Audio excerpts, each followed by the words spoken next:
Alia 2.0 breaking barriers में हम इस वक्त बात करेंगे। दुनिया में एक बहुत बड़ा समिट हो रहा है इस वक्त, और वो समिट है एससीओ जो कि चाइना में हो रही है। और चाइना में होने वाली इस समिट के अंदर दुनिया के बहुत बड़े लीडर्स पहुंच चुके हैं।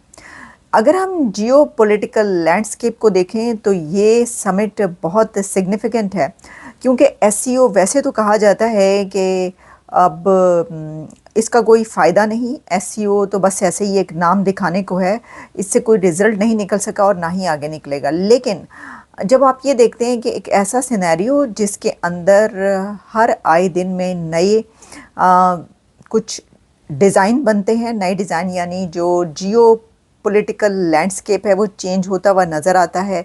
नए फ्रेमवर्क्स हमारे सामने आते हैं दुनिया की कंट्रीज़ के, और नए अलायंसेस बनते हुए नज़र आते हैं, क्योंकि इस सब के बीच बहुत बड़ी ऐसी कुछ डेवलपमेंट्स हुई हैं जिसके बाद जो टिल्ट है कंट्रीज़ का वो चेंज हुआ। तो इस तरह की जो समिट्स हैं वो लीडर्स का आपस में मिल बैठने का एक बहाना बन गया। अब ये जो समिट है इसीलिए सिग्निफिकेंट है कि इसके अंदर कुछ और हो या ना हो, लेकिन लीडर्स आपस में मिलेंगे और अपने अपने एजेंडे पर बात भी करेंगे। इसके अंदर सबसे तो पहले आपको ये बताएं कि रशिया के प्रेसिडेंट पुतिन वो भी इस समिट में हैं और इस समिट में हिस्सा ले रहे हैं। तो प्रेसिडेंट शी जो हैं वो उनसे उनकी मुलाकात हो रही है। दूसरी तरफ एक और बड़ी ताकत इकॉनमी में एक बहुत बड़ा कंट्री, और वैसे भी एक बड़ा कंट्री इंडिया जो है, उनके प्रधानमंत्री नरेंद्र मोदी भी पहुंच चुके हैं चाइना इस समिट में पार्टिसिपेट करने के लिए। 2018 के बाद उनका ये पहला विज़िट है चीन का। अब चाइना और इंडिया आपको पता है कि कितने बड़े राइवल्स हैं, लेकिन वो इस समिट में हिस्सा लेने के लिए पहुंचे हैं। और हम देखेंगे उनका जिस तरह वार्म वेलकम उनको किया गया है रेड कारपेट के साथ, सभी को रेड कारपेट के साथ किया गया, लेकिन उनका एक बहुत ही वार्म वेलकम किया गया। पूरी दुनिया में किया जाता है वो जहाँ पर भी पहुँचते हैं। तो इस समिट में उनकी जो मीटिंग है वो प्रेसिडेंट पुतिन के साथ भी होगी। तो वो सिर्फ शी से मिलने नहीं पहुँचे, ये मैं आपको बताना चाह रही हूँ। ये नहीं है कि जो नरेंद्र मोदी है वो इसलिए पहुंचे होंगे जी शी से उनकी मुलाकात होना या ना होना इससे कोई फ़र्क इसलिए नहीं पड़ता।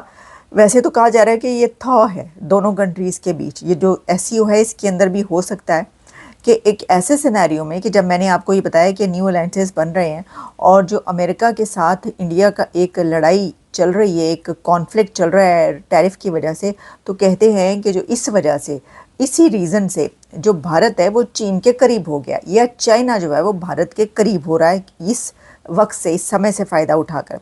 ऐसी सिचुएशन में शी से भी वहीं पर पाकिस्तान के प्राइम मिनिस्टर शहबाज शरीफ भी निकल पड़े हैं, और वो भी चाइना में। वो कैसे नहीं होंगे, वो तो समंदर से ऊंची नहीं, समंदर से ऊंची नहीं, समंदर से गहरी, पहाड़ों से ऊंची और शहद से मीठी दोस्ती, वहाँ पर वो तो जाते ही आते ही रहते हैं, आपको पता ही है। तो अब वो भी पहुँचे। लेकिन अगर आप ये सोच रहे हैं कि इस एससीओ में पाकिस्तान और इंडिया के प्राइम मिनिस्टर्स के बीच मुसाफा होगा, यानी कि हैंडशेक होगा, ये शेक हैंड होगा, तो ऐसी कोई सिचुएशन आप भूल जाएं। ऐसा कुछ नहीं होने वाला, क्योंकि हमने पहले भी कई एक समिट्स में ये बात की कि जी क्या मोदी साहब जो हैं वो हाथ मिलाएंगे शहबाज शरीफ साहब से, क्या शहबाज शरीफ वेव करेंगे मोदी को, तो ऐसा कुछ नहीं हुआ। और जैसे पहले हमने आपको बताया था कि नरेंद्र मोदी ने हाथ नहीं मिलाया शहबाज शरीफ से, मोदी साहब ने शेक हैंड नहीं किया, जयशंकर ने शेक हैंड नहीं किया अपने counter part Pakistani counter part से, वैसे ही अब भी होने जा रहा है। ना तो शेक हैंड हो गया इंडिया और पाकिस्तान की अथॉरिटीज़ के बीच, और ना तो हैंडशेक होगा, ना ही कोई दुआ सलाम होगा। वो दूर दूर एक दूसरे के साथ खड़े हुए नजर आएंगे। और ऐसे ही है। वैसे तो देखिए सागदार साहब ने कई बार वो कहते भी जा रहे हैं कि जी टॉक होनी चाहिए, हम बराबरी की सतह पे टॉक करना चाहते हैं, और साथ ही कह रहे हैं नहीं करते तो ना करें।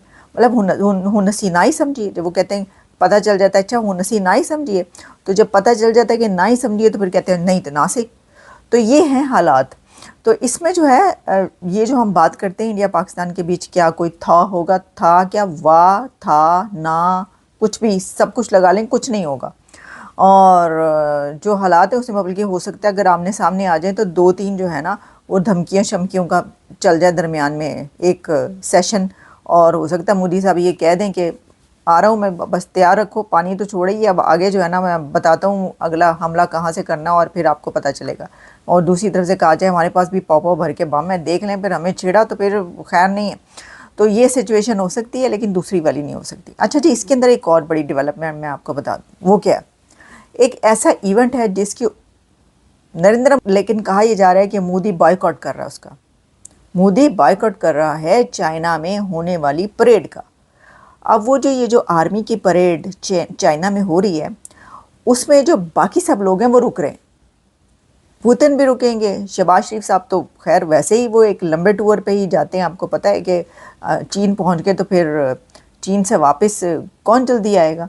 लेकिन मैं बात ही कर रही हूँ, पुतिन भी वहाँ पे, शहबाज शरीफ भी वहाँ पे, जो वो हैं तैयब एर्दोगान भी, वो भी उस परेड में हिस्सा लेंगे। उस परेड में सब कंट्रीज़ रुक रहे हैं उसके लिए, चाइना की उस परेड के लिए। नरेंद्र मोदी साहब उस परेड के लिए नहीं रुक रहे। क्यों? गेस करें आप, क्यों नहीं रुक रहे? नहीं पता सर। वो इसलिए नहीं रुक रहे, और इसलिए कहा जा रहा है कि वो इस परेड का बॉयकॉट कर रहे हैं। बॉयकॉट नहीं कर रहे वो, लेकिन वो रुक नहीं रहे उसके लिए, जा रहे हैं। तो उसको आप जो भी समझ लें, अगर आप समझना चाहते हैं। लेकिन क्योंकि चाइना की वो जो परेड हो रही है, वो जो हिस्ट्री है उसके अंदर जो जापान है, ये परेड उसके भी खिलाफ है। जब आप हिस्ट्री उठा के देखें उस परेड की और वो जो उसकी सिग्निफिकेंस है, तो वो जापान के भी खिलाफ है।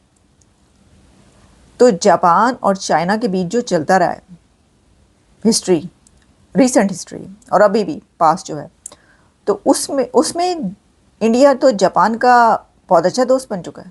बन क्या चुका है, उनके तो बहुत ही अच्छे डेकेड्स हैं, बड़े ही अच्छे पार्टनर्स हैं वो तो, जापान और इंडिया। और अभी जापान ने इंडिया के अंदर कितनी ज़्यादा, कितने बिलियंस ऑफ डॉलर्स की इन्वेस्टमेंट की है, और ट्रिलियंस वो वहाँ पर लगा रहे हैं इंडिया में जापानीज़। ऐसी सिचुएशन में क्या आप समझते हैं कि ऐसी परेड में उनके एक दोस्त कंट्री का प्राइम मिनिस्टर उसको देखेगा बैठ के और उसमें हिस्सा लेगा, जिसमें वो इतनी इन्वेस्टमेंट अभी कर रहे हैं और जिसके साथ उनके इतने अच्छे ताल्लुकात हैं?